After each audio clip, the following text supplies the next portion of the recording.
So let's go ahead and jump in. You can see our lovely still in development overlay, just in case that wasn't clear enough already. Yeah. So it's still in development. It is very much still in development. We will start by going to Wusha. Wusha is one of our bookmark merchants. She is one of the so-called Jewish traders of Kaido. And I have to say, I actually really like this new loading screen. Our artist did a pretty good job on it. It's he spent a lot of time working on it. See a comment on YouTube. Give us cotton and copper. Those are both trade goods, aren't they? They're both trade goods, yeah.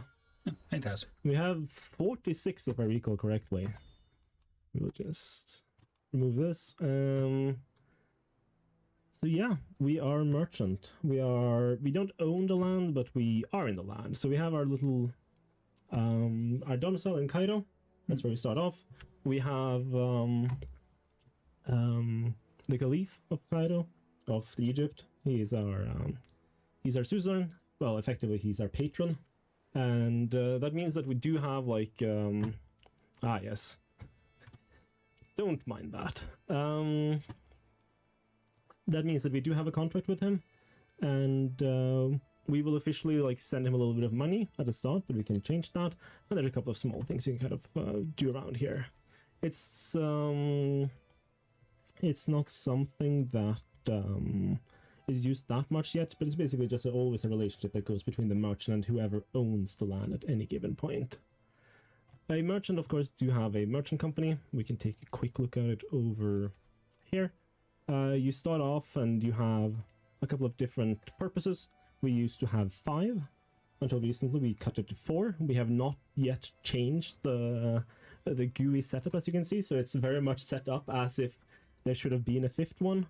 And we removed that. The 5th one was War Profiteer, which has been merged into Creditor. We felt they were too similar, so we ended up cutting it, because it felt like they were kind of like stepping on its same space, basically. Yeah, I mean, having played the development builds myself when War Profiteer was still a thing, I didn't immediately realize it had been cut. I was playing as Creditor, and it felt exactly the same. It's basically, it was very similar, so now we like merge them together, and then we're going to go just clean this up and make it look nice eventually. Yeah. And then you have like your like long-term progression, which is focused around making a bigger and bigger business, basically. I will say, of course, all of these numbers are very non-final. So that means that any kind of number you see here when it comes to competitiveness and range, etc., is still up in the air. Trade range and route length are going to be merged together as of next week. So when you see these numbers here as well, that means that... of course it doesn't stick. Why would it stick? Well... You get a middle click. There you go. Action lock. Of course, you changed it right before. I forgot about that. Action lock is the superior tool. Action lock is the superior. I will die on this hill. That's fine. You can die on that hill. But yeah, no, these two will be merged, so that's also something that's why this is still very pink. And yeah, this is kind of like the base setup for merchants. I see some people mentioning Jewish culture. There is indeed a new Jewish culture that we set up for the area. We haven't added that many cultures yet for EP5, but we were hoping to add more smaller like cultures for merchants specifically. We figured that it might be fun to have little, you know, have little cultures around that kind of have little merchants, etc. So you can kind of like be showcased in some way, because, you know, it is what it is. Let's see a Twitch comment here. Are there schemes that let you sabotage your fellow traders? Yeah, there is a couple. We are very much still working on it. The idea is that you will both be able to have friendly stuff and less friendly stuff. So you can both have like, oh, here's like a, you know, family that you kind of like, you know, work with, and then eventually might, you know, merge companies with. And there's also stuff like, oh, that asshole is trying to steal my silk. Well, I will, you know, shut him down, right? I'll ruin his monopolies. I will make sure that his family is sad and he is sad. I've had a lot of fun ruining the other companies in the area. That's good. That's what we're all about. I do see one more Twitch comment from Niku Linny. Hello, it's good to see you. Linny, it is great to see you too. For the uninformed, Linny was part of the community team for Crusader Kings years back, He's the one who taught me how to do community stuff. Right. I remember seeing him from afar. Yeah, he's great. I love him to death. French Shoot me a message. Guy? French, yes. Yeah, I remember him. Don't hold it against him, though. He's a good guy. Well, anyways. No, it's nice to see people from the good old days still kind of sticking around. So yeah, no. Over time, you will start building up acumen, which will enable you to then open up these other laws, so kind of like you can get a bigger company size. And acumen is basically just based on how much you're trading for. Pretty straightforward and simple. We've got one question from Billy. How does succession work for merchants? Succession, right now, it's a very straightforward, like you get like a full succession, like, you know, it's like a primogeniture situation kind of thing. So your oldest child just takes over. The idea is that later on we will add like potential for like split succession, etc. So you can have like a messy, you know, 3 sons splitting the company and taking like the different monopolies, etc. But it's still something that we are working on. I guess, right. As you can see, it's still somewhat in progress. That's why we have the pinks, etc. But we also have, like, we brought back the house unity from Legacy of Persia, isn't that? Yes. I'm so used to the internal names, I'm like, you know, FP3, and I'm like, what is the actual name of that? But yes, from Legacy of Persia, and reusing it and changed it a little bit for merchants. So based on, like, if you have like a low one, that would probably be the one that would then open up the opportunity to split the company, basically. Stuff like that. So it's still something that we are working on. I guess we can move into trade. Yes, I know people are anxious to see this interface, so... And we are anxious to show it, because it's still being worked on. It's something that we have worked on a fair bit. It's still something we are working on as well. We are getting in, like, you know, merges into it quite regularly, so it is something that has changed a lot. I will start by trade expertise, and then we can go into the regular trade afterwards. Yes. So trade expertise is basically the ability to,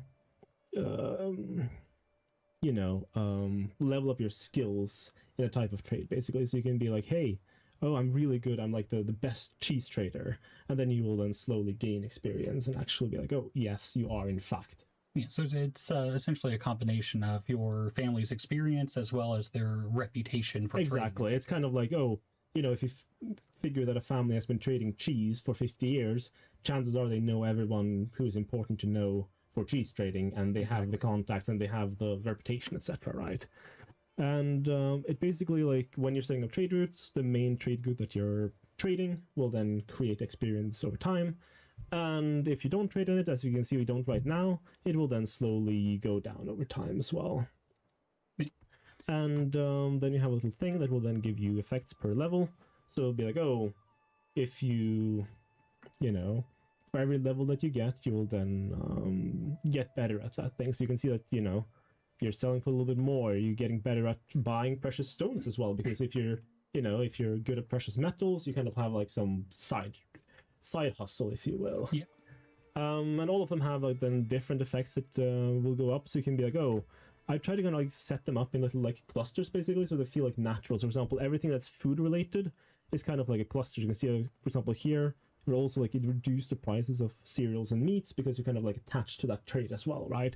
So you can make little like cluster trades of like, oh, I'm really good at, you know, meats and cereals and comfort food, basically, stuff like that.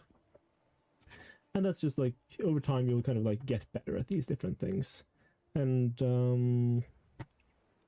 I'm not going to go too much into exactly how all of them look and what they do, but they're trying to do a couple of different things. Basically, some of them are good at competitive stuff, and some of them are better at like just building up the backbone of your trade, etc.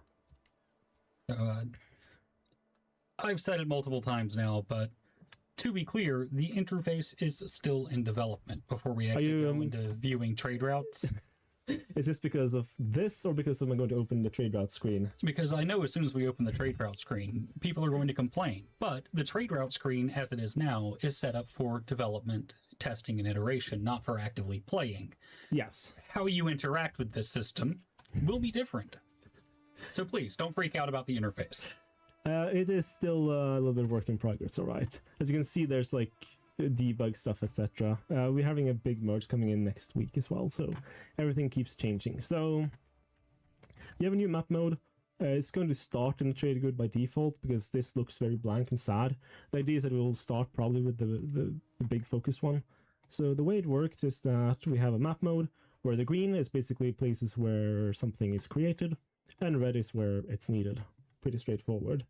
And then you can move the goods from one place to another, basically. So if we're going to be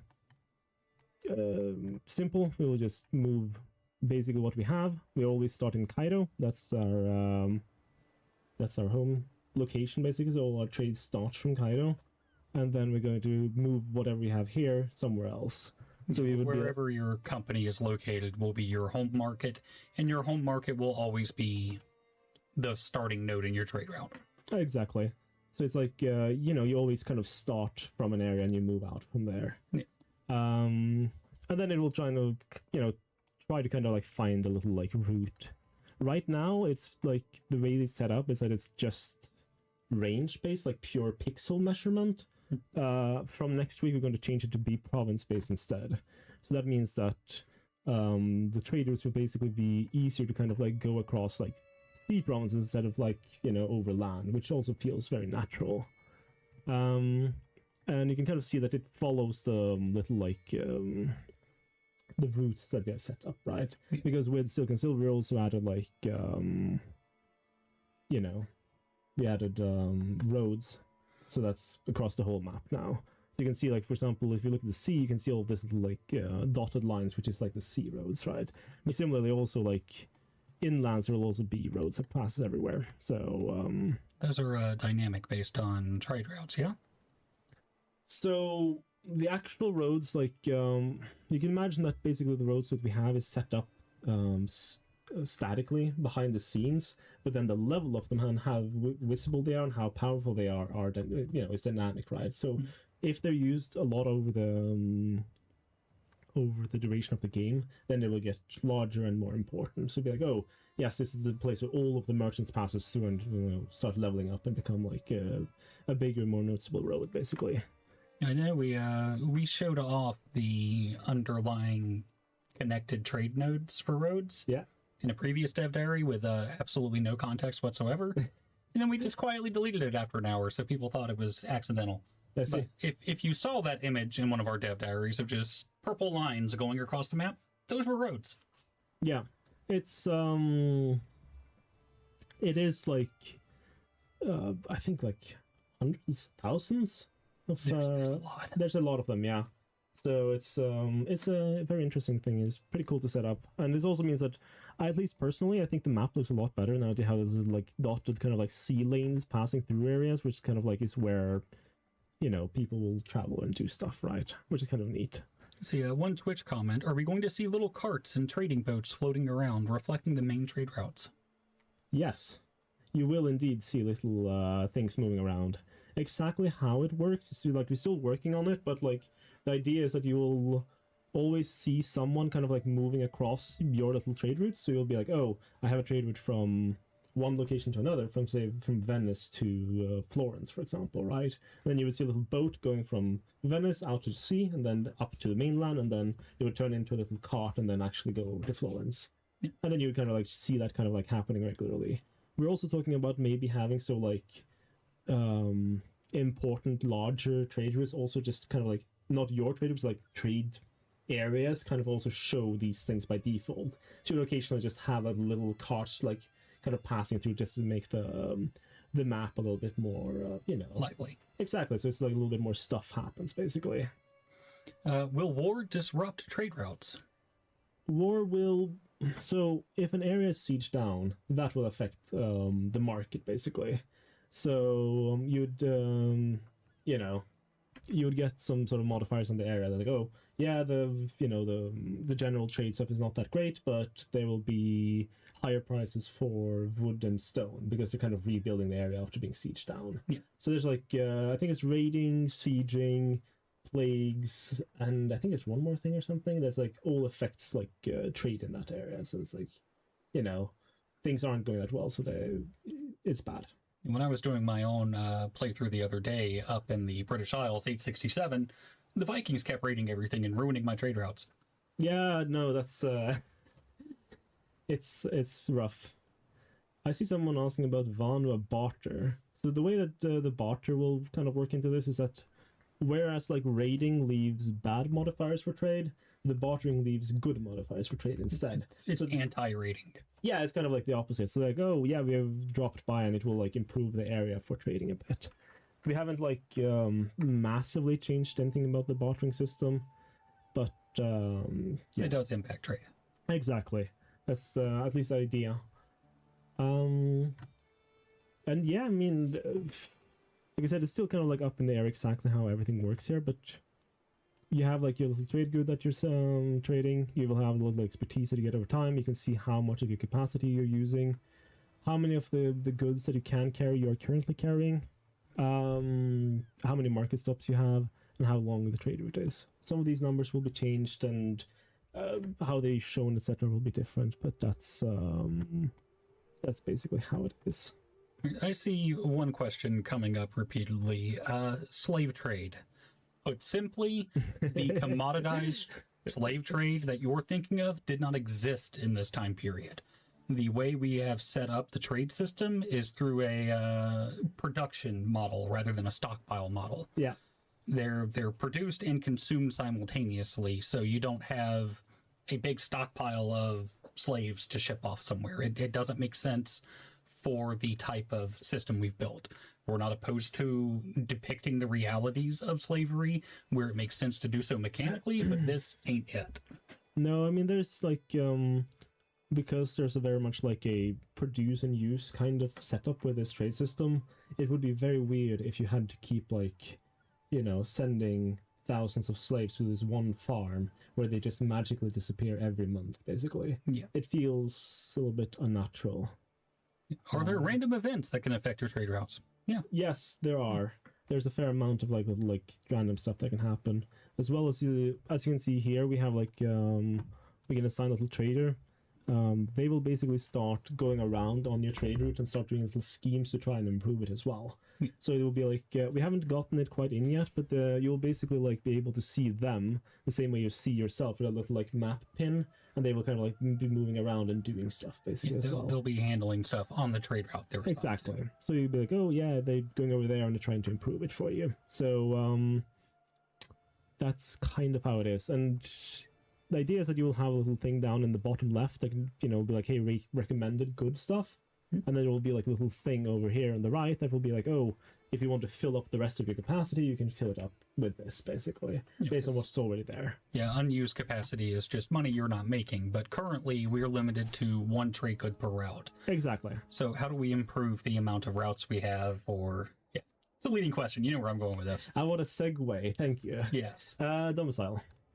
Well, I mean, I know some people have opinions about domiciles, but it's a good progression system. And it's how you represent progression when you don't own land directly. And it's kind of handy exactly when you don't own the land, right? Because then you have a place to kind of like put it. The way that the domicile works for merchants and republics is that it's kind of set up so you don't really choose external buildings like you do in the other ones. The idea and the flavor was kind of like, well, we were kind of inspired by Heroes of Might and Magic 3. You know, when you kind of have like the little screen and you kind of like you dot in kind of things, right? Mm-hmm. That was kind of the original inspiration. So you, instead of like being able to choose a building, instead you have like, oh, the buildings are kind of here set from the get-go, but then you can upgrade them instead. Each one of them will have a little like message that kind of tells you exactly what you can kind of find in it for level 1. So for example, if you go here, it will tell you, oh, this is a place where you can get these things. And then onwards you kind of like then actually get the different modifiers. And there's the prestige costs on all of this, because merchants make money hand over fist, so the main progression gate for them is prestige, right? Yes. The idea is that they will basically use money to get prestige, and they use prestige to actually be able to do things. That was the thought as we went into this, because they're not really actual nobility, right? They're fancy hobos. So Yeah, they have to kind of prove that they are worthy of being able to do things. Exactly. Yeah, it's pretty straightforward. And in the top left, we have like prestige and just general, like, money and prestige income, basically. Bottom left, we have like general trade improvements. Top right, we have things that are kind of like more aggressive, active trade things, so like, sell prices and competitiveness. And in bottom right, we have what we call the kind of like the fallback, the rest of stuff, basically. Now, according to one proud Bavarian, we can end this stream. It's good to know that we can end it, but we're going to keep going for a little while. I don't even know how we're doing in time. About 30 minutes left? 30, 35. Cool. I think we can... I mean, I guess I can also say that they also have... they have contracts. They will walk around a bit. They will trade a bit. There will be a fair amount of interactions with landed rulers, etc. Trade interactions, but we can jump over and we can look at Venice. Actually, let's be crazy. Let's take Pisa. And I guess we can just do debug mode and jump over. We used debug mode once in a preview stream, and people complained about it for ages afterward. It's a development build. We want to show you all the cool stuff we're working on. Cope. Well, I didn't use it to... I don't know. Cheat in the game in some ways, so it's fine. I can live with that. Arthur definitely used it to cheat, so... I'm being a little facetious. Well, I'm sure they'll be fine. They'll get over it eventually. Republics. Yes. Those are exciting. I had so much fun playing as a republic. So republics are basically... I mean, I think most people know what a republic is. It's a city-state, right? It's... all over a map, it's people who own the cities, the people who are settled down. I guess I can also mention it's pretty visible. We also have city sprawl now. Oh, yeah. Which is something I keep forgetting that we didn't used to have, but... yeah, I've seen multiple people comment, when are you going to show the city sprawl? Just look, dude, it's there. You can see it. It's sprawling. It's, we're still kind of figuring out exactly, like, how many buildings are shown and exactly stuff like that. But it's fine. Is that little trader going? Yeah, that's still a little trader going. It's fine. So yeah, no. Most republics in our timeline is not really as much as you would think of, like, the old school ancient republics, right? It's not like the Roman Republic or Carthaginian Republic, etc. It's all of the Italian city-states. The idea is to have some of the German ones, maybe Novgorod, Switzerland, stuff like that. And speaking of the Roman Republic, yes, if I reform Rome as a republic, I can see you don't like this question. No, I don't. That's correct. What's the actual question? So, if you reform the Roman Empire as a republic, is it just the Roman Empire, or do we call it the Roman Republic? I have a feeling I might have to find some sort of flavorized name that I will have to do here. I don't like it, but I hate Rome. See, I like Rome. I don't. I just like it within Roman times. Yes, like it's been gone for 400 years by the time our game starts. Let go. It's like, I don't know. It is what it is. Speaking of republics, though, coming back into republics, we can have a little bit of a look at what they look like. So you'll see kind of like we did a little bit of the same thing as we did with the merchants. Yeah. So they also have a couple of different variants that you can kind of go through. We are still like very much working on these. These are not finalized by any stretch of the imagination, like exactly what effects goes into these, etc. But they were kind of like supposed to then show what kind of like type of republic you are. If you are a very like typical maritime republic a la Pisa, Genoa, Venice, Amalfi, right? Or if you're more like an inland republic, say as Florence or Milan. We have a little like progression system that's very specific for them, which is like, okay, what tier are you? Meaning that you will start off as like a little like, a regular little grand city, and then you will then slowly become a proper republic, and then Serene Republic, and then the Grand Principality. Though I think we'll probably change the name of this one because for some reason it just doesn't stick to me. I don't like. It's not as impactful as it could. I don't know. There's something about it that doesn't feel right. The amount of rage at what I said about Rome right now. And that's why you said it, isn't it? I stand by what I said. The fact that it's good for our engagement stats is irrelevant. But often related to why you say it. Then we have the assembly. We have talked a little bit about the assembly in one of our dev diaries, which is basically like the place where you vote. You can see at the top here how many families is really, you know, of a specific type. It's basically these little house attributes, which is like, okay, what kind of family are you, right? Once again, not final. I will just point it out because it looks a little bit barren. So it's basically, okay, what kind of things is it that your family care about? Are you caring about, like, you know, becoming the tyrant, or do you care about, like, the republic itself and its commune, etc., stuff like that? And that will kind of then, in turn, be like, okay, how will they vote when things go through? Beneath here, you have, like, a little, like, basically, like, they're the decisions, but based on voting. Yeah. So if you don't have, like, the actual approval of the people, they will then not actually go through. So it's like, okay, decisions with extra steps, if you will. And yeah, no. I can just remove this. Voting, it's a little, like, it's pretty simple to set up. You have at the bottom exactly how much you need for something to go through. You can both force or secure their votes of other people, and then anyone can actually propose it at any given time, as long as they're not something else that's already being voted on. So you can be like, yes, I think we should have a parliament, and then the rest of them are like, no, you're an absolute idiot. What the fuck are you talking about? And then you can try and, you know, convince or secure them, basically. Yeah, when I was playing a Republic earlier this week, the very first thing I did was secure hooks on everybody, and then get them to vote away their own rights. Yeah. It was great. I love democracy. I see someone asking right now, Conclave 2.0 is still exclusive to Republics, right? I mean, I wouldn't call it Conclave 2.0 quite, because I don't feel like that's quite what it is. It's kind of like Conclave adjacent, if anything. It's the same vein, but not necessarily the same exact thing. Yeah, exactly. Right now, it's still kind of limited to Republics. The system, though, is probably easily enough adapted somewhere else if we wanted to down the line. So in future DLCs, we might be like, oh, we'll use it for some other government form or something. Yeah, I mean, for example, we could expand this easily enough. For example, if you're the HRE, we might add it there, right? That seems like a natural place to take it at some point. And then it's similar to the admin government in the sense that you have like a little like family ratings and how important people are in the families, etc. So yeah, and I guess I can also point out that we have little like trade posts and how many trade posts you can have. So if you are, seems like a good segue into how buildings work now. Buildings. I like buildings. So we have gone a little bit back and forth on this screen. We had the original screen, and then we had like the full screen, like the full 1/3 screen. Yeah, I remember that one. Which wasn't that popular internally, and now we have kind of cut it down and gone a little bit back to basics again, and it's a little bit more like it was originally.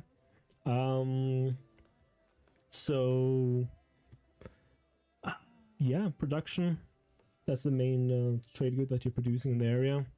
We have counter control and a little baseline for that and taking it up and down. The baseline now is no longer 100, it's 20 by default, and then based on certain factors it will go up or down. So similar to Court Grandeur in that respect, you have your baseline and you can have modifiers that push it up or down. And then it will naturally trend, yeah. Prosperity, which kind of works exactly like development did. And then you have settlement size, which will be like, okay, it also uses a trending baseline system, but it's kind of like the very defined of how things are going. And then at the bottom you have like all the little districts and the setups, and I guess we can look at one of the ones we already have. So this is what a district look at the moment. It's still being worked on. You have like the main building, and then you have like other buildings within it, basically. So similar to domiciles in a way. It was quite inspired by domiciles, really. So the district is essentially a building that contains buildings. Exactly. Just that it felt weird to call them buildings within buildings. Yes. So districts instead, basically. And yeah, we're still, working on this, but it's shaping up slowly. One thing that you can see in some of the districts is that they have good requirements attached to them. Yeah. This is basically how we set up every need in the game. So every little building that has a specific need, you can also see them here, like underneath the little thing here. It will be like, okay, for this need you will get modifiers basically. Yeah, so if you're meeting the need, you get additional modifiers to that building. Yeah. And I guess what you will also see if we kind of move around a bit is that you will start seeing that instead of getting just gold, you will now have specific types of taxes as well. We have cut up like the types of money you get basically into 8 different types of taxes or something like that. Let's see, I think I actually had, yeah, it's basically here. And this is supposed to then be, okay, we can modify it in different ways. Instead of just saying, hey, you get more taxes, now you get more maritime taxes if you're good with fishing, etc. And it's just trying to make it so we can kind of cut up a lot of these very impactful modifiers into something that's a little bit more piecemeal, so it's easy to kind of work with them. And yeah, it's the top bar here is basically special stuff. So it's the holding district, the resource district, special district, duchy, trade post districts if you want that. And the bottom line here will then be what we call regular districts basically. And those are it's one by default, and then it's one slot for every number you basically where there's a little house here instead of a number. That's where you basically get another regular district slot basically. So you get it at 1, 3, 5, 7, and 9. And then you will then just increase up the number. And if for some reason you go down again, whatever you have inside that district will just be disabled. So one question that I've seen a lot in our player base is, what if I don't care about trade? If I'm playing as a feudal ruler, how much do I have to engage with this? So, no matter which way you spin it, there will be, trade goods exist in the game and it will have an impact on you. You can probably ignore it to a fair point. You can be I don't really care about trade, it's not really my thing.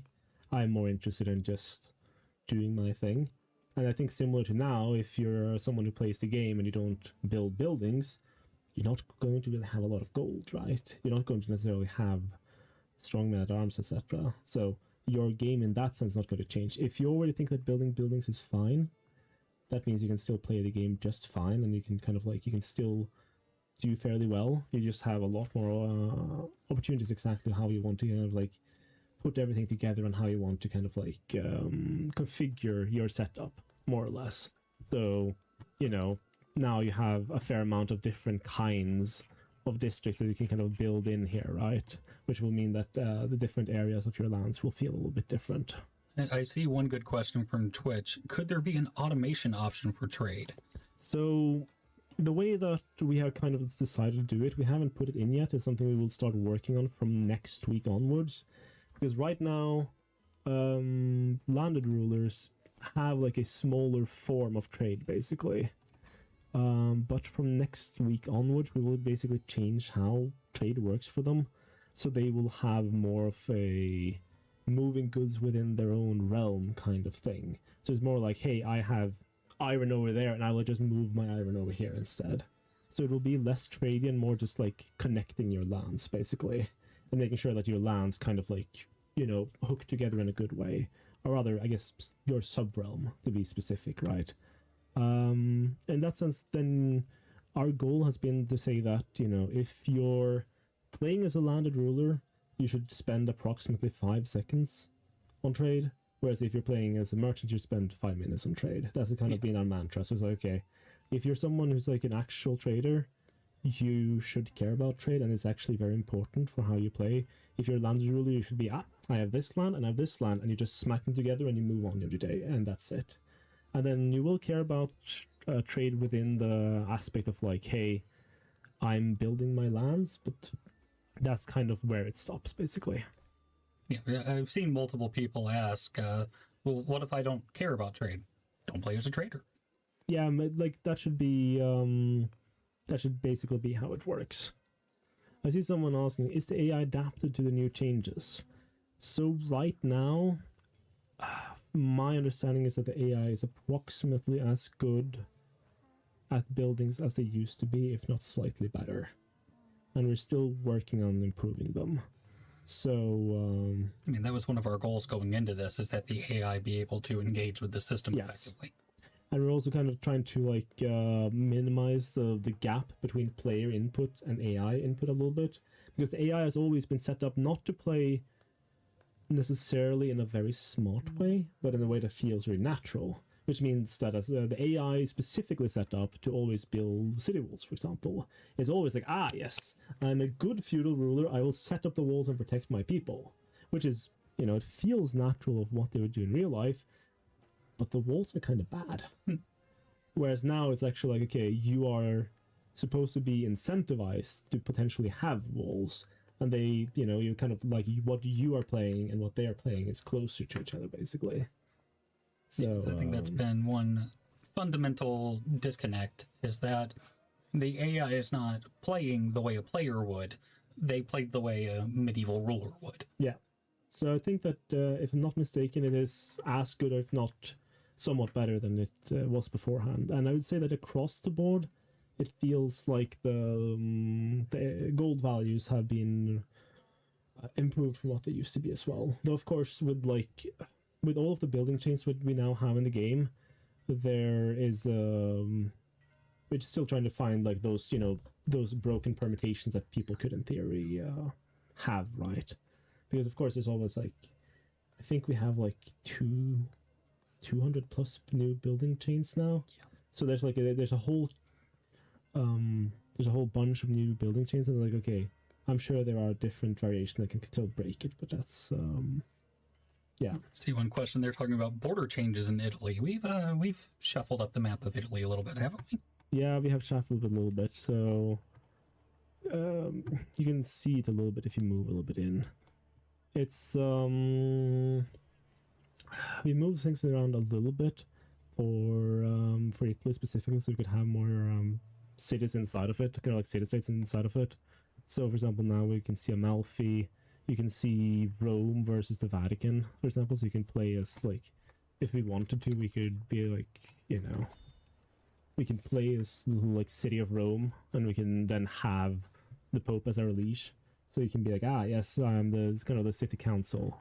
So that is, like, that is an alternative. And then, you know, as you look around, you kind of see a couple of these things. There's a new path through the mountains here. I don't know if that matters. I felt like it felt natural, so I was like, I asked for it specifically. And then I think there's like 1 or 2 duchies. I know I asked for this to be split specifically. I don't think there is anyone else that was added. So it's just a lot of like small changes. Yeah. Anything else we should mention, talk about? Any questions? Let's see. How much time do we have left? We've got 20 minutes to go. 20 minutes to go. Hit us with your questions. This was intended to be a sort of Q&A plus stream. So Exactly. Can tribal settle into Republic? Right now they cannot. They would have to still go through feudal. I think we're probably going to add it so they can go directly in and just be like, hey, we'll just make like a decision similar to what they have now, and they can just be like, I want to be a republic instead. So it can be like you can do the Gotland move basically of becoming like a little like trade area. I guess Gotland or Vatican or something. Yeah, I saw a few people talking about the Gotland Trade Republic. Yeah. Are we getting fairs as an event? Yes. They're still being worked on, the market fairs. So the person who was supposed to work on this ended up being shuffled off by God alone for a long period of time. So they are there and they are functional, but we're not going to show them off because they're still missing so much work, basically. Yeah. Again, the DLC isn't done yet. We're still working on it. Yeah, we're hoping to have it done in a couple of weeks. Maybe. Hopefully. Fingers crossed. Something like that. Can landed rulers act against companies within their borders? So, not a lot yet. There's basically a couple of things that we're still working on that we are still trying to figure out, which we haven't quite gotten to. and you can kind of put that up as tolls, tariffs, and diplomatic interactions with trade. And these are things that we're all going to discuss on Monday. So next week, as soon as we get our feature owner of trade back again to the office again after the vacation, so we can actually make sure that we can have a little bit of diplomatic trade play, basically. Will roads affect army movement and travel speed? So if things goes as we plan, roads should affect army movement, travel speed, and the carrying capacity of trade routes on it. Let's see, one question I can answer. How about a CK3 to EU5 converter? Nothing official. We did that for CK2 to EU4, and that was a nightmare. Anytime either game updated, the converter would essentially have to be rebuilt. So, no, we're not doing that again. Yeah, I've done this for your CK2. It wasn't great. It was terrible, actually. It'd be even harder now because it's different studios now. The people who make EU5 aren't even in the same country as us. No, I mean, we can always send them a message, I guess, but Mr. Anderson, we have updated the build. Dev Diary on Monday. No, our Dev Diary schedule isn't picking up until... Well, let me check. I've got it on my calendar here. It's like 2 weeks from now. I see someone asking how special buildings will work. They will work as they currently do. We didn't do any massive changes to them.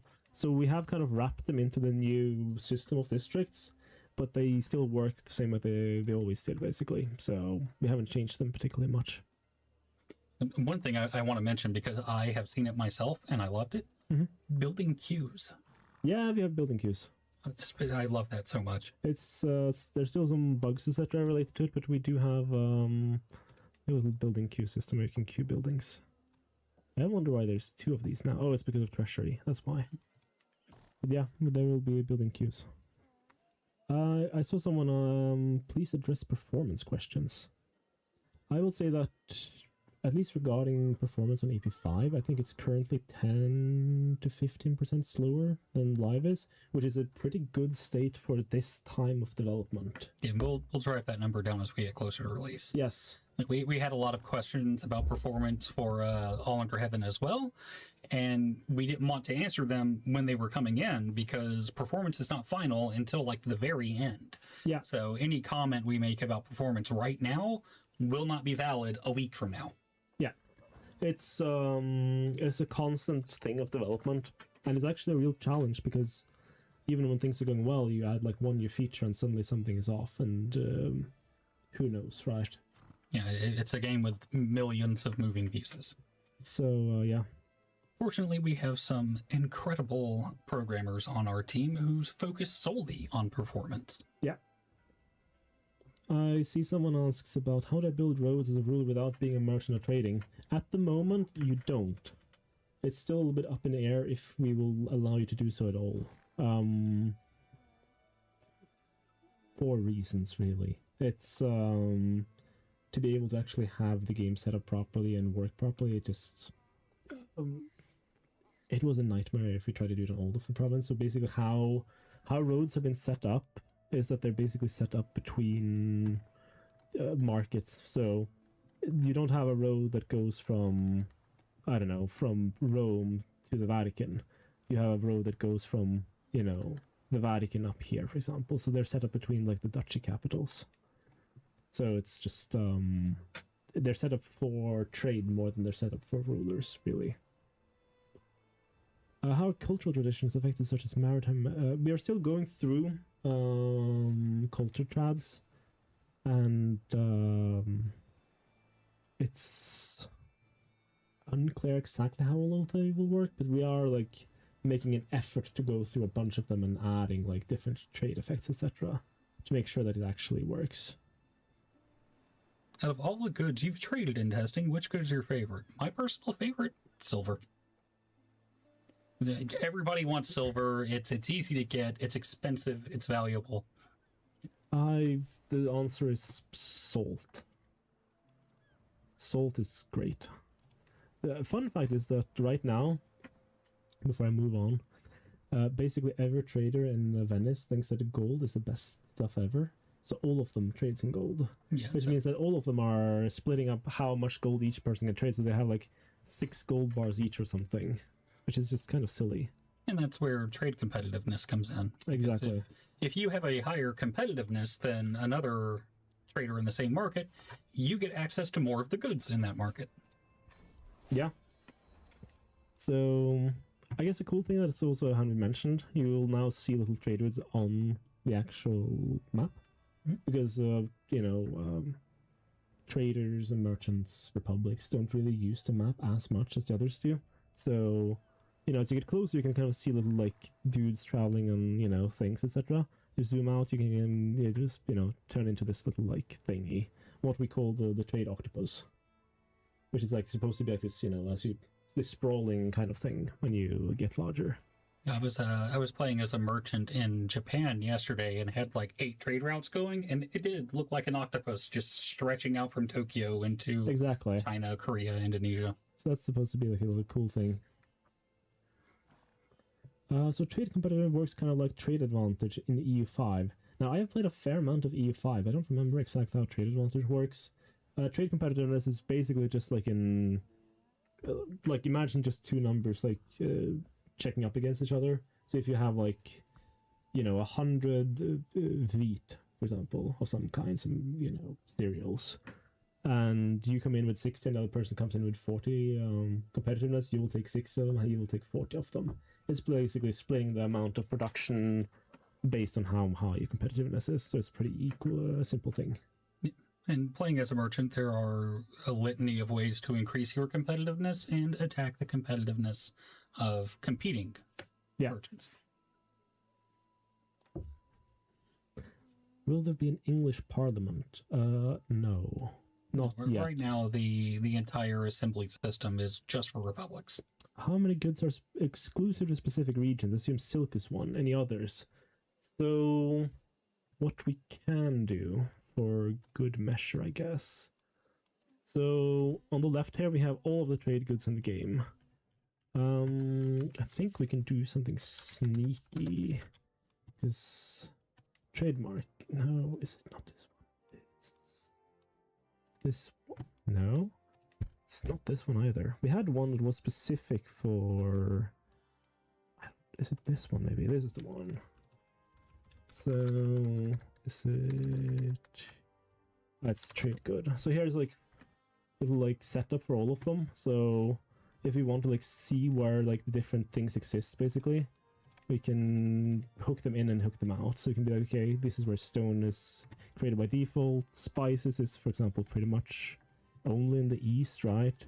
Silver is a little bit everywhere. Silk is basically only in the east, with the exception of, I think it's Thessaly or something. Salt is a little bit everywhere. So you can kind of you can imagine, of course, there's some that's very specific, and there's some that's a little bit everywhere. It's, yeah. It's pretty neat, and that also means that, of course, oh yeah, Jade, the one with the least amount of things in the world. We really should not have added Jade as a trade good. It's the one I regret having added, but it's there, so I'm not removing it at this point. There's got to be one trade good that's super rare. But Jade, it has 8 areas, 8 counties where it exists by default. We can remove it from 4. Sure, why not? So, yeah. We have one person who really wants to see Venice up close. Are our 3 assets ready for that? Oh, absolutely. Venice is actually super cool up close. So we can jump over so you just get proper visibility. This is what Venice looks like now. I'm pretty happy about how it turned out. You can see little gondolas going, etc. So yeah, I think it's pretty cool. Will trade routes be impacted by natural disasters or plagues? Plagues, yes. I think we also have them for natural disasters, but I don't remember if it's hooked in yet or not. It should be. Okay, what else have we got? Are trade good locations dynamic? So, the way trade goods work is that we have basically set up potentials across the whole world. That's the map we just showed off. And that's areas where you can, well, we have this resource district here, this thing. This is based on potentials in the whole world. So these are things that we could have taken instead. So if we wanted honey, If we wanted flax, if we wanted dyes, or if we wanted fish, we could do that instead, basically. And there would be like a main production inside of this area. But if there's a potential for a trade good and it's not being exploited there, then that trade good does not exist there. There's also like, we have like a mini version basically. So inside of it, you can have like a little like building that does the same thing, but in a smaller variant. Gotcha. So you can be like, okay, we're having, this is our main production, and this is our little like side production, our side gig basically. We're like, okay, we're mainly doing salt, but on the side, we're also doing a little bit of dyes. And then you can kind of like, you know, get more of them. Can adventurers establish republics by conquering land? I don't think so yet, though it would probably be something that we want to do.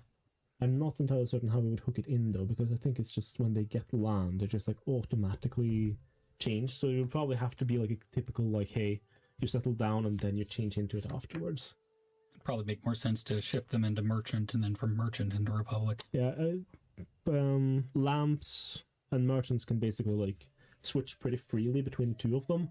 Though, of course, if you go from being a merchant to a lamp, you're basically leaving behind your company, right? So your company will still exist without you. They were like, oh, I see our CEO just chose to become a hobo and travel the world. I guess, okay, that's his business. Then they'll kind of like continue without you. Do republics use title men-at-arms? Yes, they do. That's a super straightforward answer. I don't know if I have to actually like expand, but that's, yeah. Would exponential gold growth make gold trivial in the late game? That was one of the things we were looking to address with Silk and Silver. It is definitely like, it's still like something we are working on. We have some more things we want to do. We have very much cut down on like the exponentialness of the growth, basically. So it's like, it's a little bit more linear than it used to be, because it used to be like, hey, you start on 4 and you end up at like 80 or something. Now it'll be more linear, and we're also looking at like increasing the cost of men-at-arms, etc. So, you know, it's not as cheap to keep them around if you want to stay strong. What does the merchant setup in East Asia look like? The merchant setup in East Asia. So this is like the you can see everyone that has a little blue hat basically is a merchant. So there's a fair amount of them everywhere. That's kind of like, you know, relatively civilized, I guess, except Japan. I do just to clarify, I do consider Japan to be somewhat civilized. Just they're just not as interested in capitalism. Exactly. Whereas, like, you know, if we move into like the steppes, etc., you won't see as many of them. But in China, there's a fair bit, and then, you know, there's a fair bit in India and across Persia, etc. Yeah, the more physical development there is within a holding, the more demand for trade goods there will be, and the more merchants you'll have ending up there. Exactly. They will kind of like naturally spread out over time. Will there be elections? Kind of, for republics? Yeah. Yeah, they vote on who the successor for the republic is. Yeah. How many companies are there on GameStart?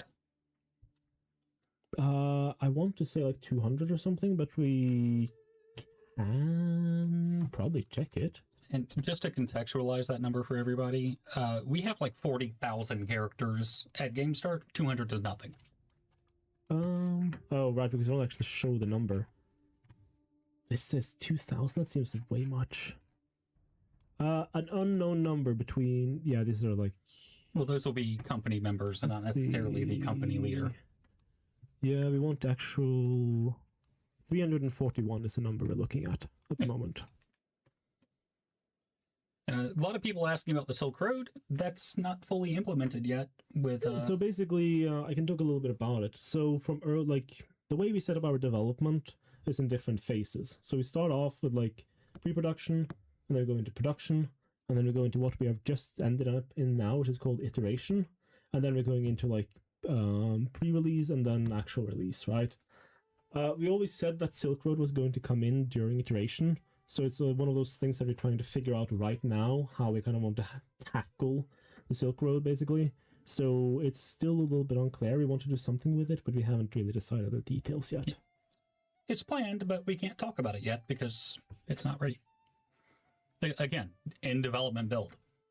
Is there a release date yet? Yes, but it's not public. Right, it's Yeah, I'm not falling for that one.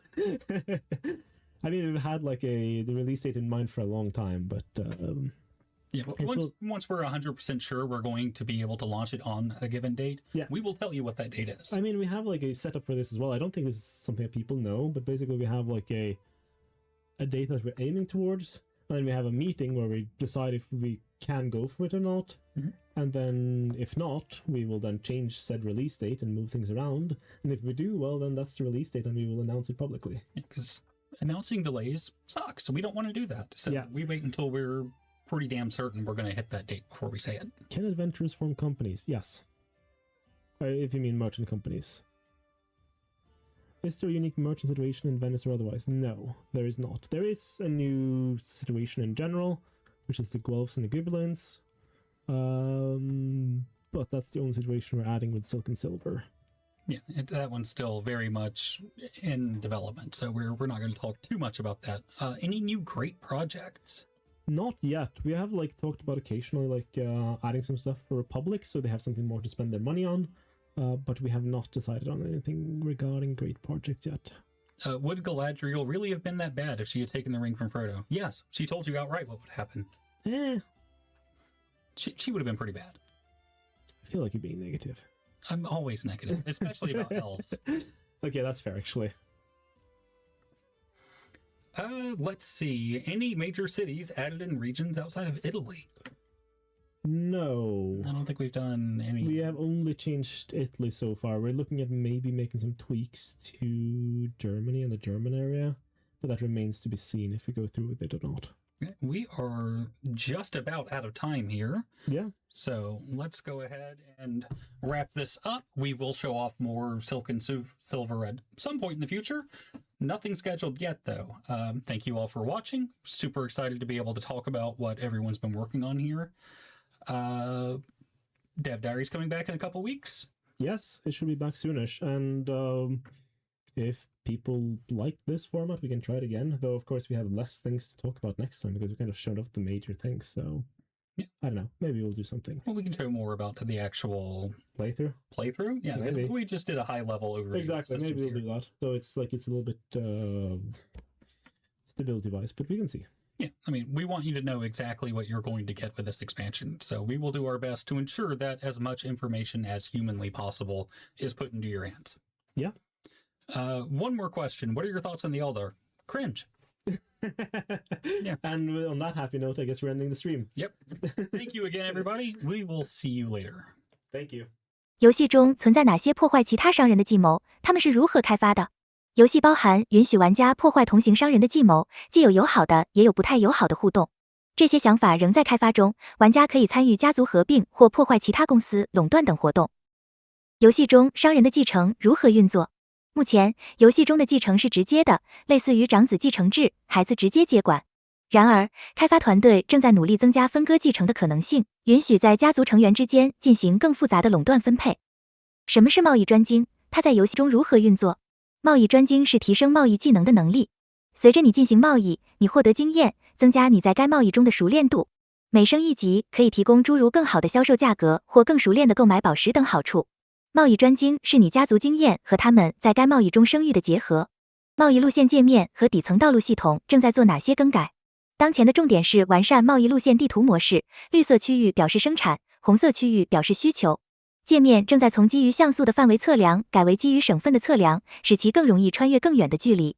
基于贸易路线正在添加新道路，这些道路是动态的，并根据使用情况变得更加重要。目标是使道路在视觉上突出且对贸易重要，并可能添加动态元素，如海上航线和反映主要贸易路线的马车。战争将如何影响游戏中的贸易路线？战争将扰乱贸易路线。如果一个区域被围困，将对当地市场产生负面影响，导致木材和石材等商品因重建需求而价格上涨。袭击和围攻也会影响贸易，袭击会施加不良贸易修正，而以物易物可能改善某些地区的贸易条件。建筑的生产和贸易方面正在做哪些更改？建筑的生产方面，现在具有较低的默认基线20而非100，并有可能根据繁荣度和定居点规模等因素进行上下调整。此外，现在有特定类型的税收而非仅金币，在收入生成方式上提供了更多多样性。引入了哪些类型的税收？其目的是什么？游戏现在有8种不同类型的税收，允许根据玩家的活动，如海事或渔业相关技能进行更具体的税收征收。这旨在为游戏机制增加更多多样性。道路会影响军队移动、旅行速度和贸易路线的承载能力吗？道路预计会影响军队移动、旅行速度和贸易路线的承载能力，前提是这些功能按计划成功实施。贸易商品如何等贸易商品有特定默认生成的区域，某些商品比其他商品更专属某些地区。还有玉石等非常稀有的商品，仅存在于少数几个地块。冒险者可以通过征服土地建立共和国吗？冒险者不能仅通过征服土地建立共和国，此功能的机制尚未实施，但被认为是期望的功能。